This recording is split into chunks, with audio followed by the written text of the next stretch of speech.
Hey dogs, this is Isaac here, and welcome back to Isaac Reviews 2021. So, you know the saying, there's a first time for everything? Well, I experienced that when I saw The Suicide Squad with my dad last weekend, which marked as the first R-rated film I watched in theaters. Good for me, I suppose.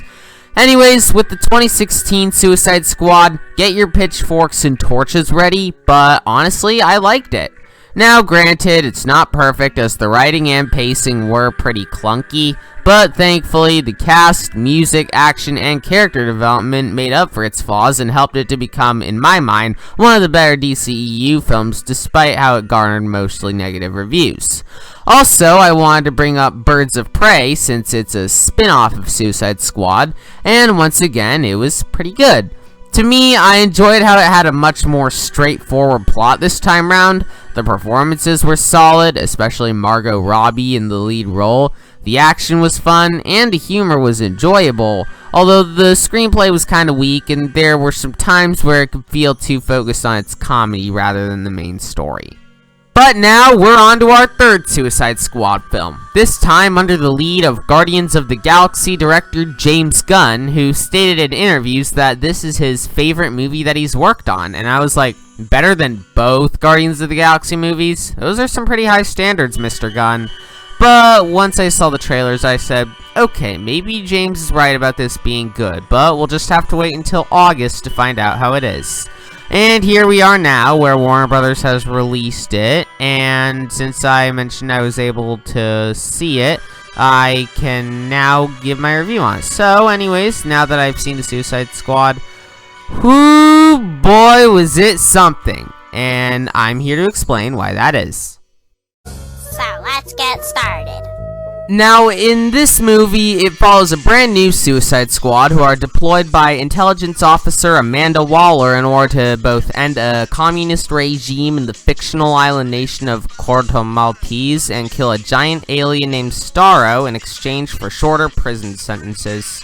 However, that's basically the easiest way I could describe the film's plot because it's got plenty of subversive moments and plot twists to go around, and surprisingly enough, James Gunn does what lots of directors couldn't and makes these aspects fit the story very well as all of them making sense within the context of the film. Also, since this is a more comedy-driven DC movie, the jokes are both hilarious and irreverent, never overstaying their welcome and serving as a good way to lighten the mood of some mostly intense scenes throughout the film. Not to mention, with the characters, not only do the actors deliver great performances, but the characters themselves all receive great development throughout the course of their mission, including Peacemaker progressively losing his sanity over the concept of bringing peace to the world being a well-written subversion, Bloodsport amplifying the action with his badass weapons and also having an interesting backstory regarding his rocky relationship with his daughter, Harley having an interesting role with a major member of the Corto Maltese government helping flesh out her character beyond being a goofy psychopath, Polka Dot Man having a good backstory involving his insane mother that can also lead to some great humor, and King Shark basically being my spirit animal with his adorable personality, surprisingly kick-ass instincts helping out with the action, and his relationship with Ratcatcher 2 being really wholesome. Dare I say, wholesome 100 Spider-Man. So all those aspects are great, but this is a superhero movie after all, so how's the action? Well, the action here is fantastic. The visuals are great per the standards of a big budget blockbuster, the action choreography is amazing, and the fight scenes are intriguing and fun. And since I saw this in IMAX, the action was amplified tenfold to where I could really feel the vibrations of stuff like the explosions and music. Oh yeah, the soundtrack was also great, even for this being John Murphy's first major soundtrack since Kick-Ass in 2010, but he still did a great job with this one, I must admit. In conclusion, The Suicide Squad was quite a movie, alright, and thanks to the incredible writing, well-developed characters, awesome soundtrack, great humor, and immersive action, I can safely say that The Suicide Squad is not just the best DC film, but currently the best film of this year.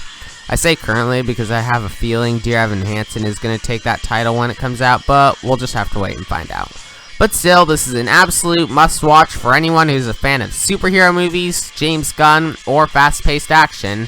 And for my rating, I'm feeling generous today, so I'm going to give this one a 10 out of 10. Anyways, join me next time for my review of Vivo, which I've already seen, and I can also say it was pretty good, and it was definitely an improvement from the garbage Sony gave us 2 months ago with Wish Dragon. But that's all for this episode. Thank you all for watching. Subscribe for more content like this, and I'll see you all in the next video. Bye!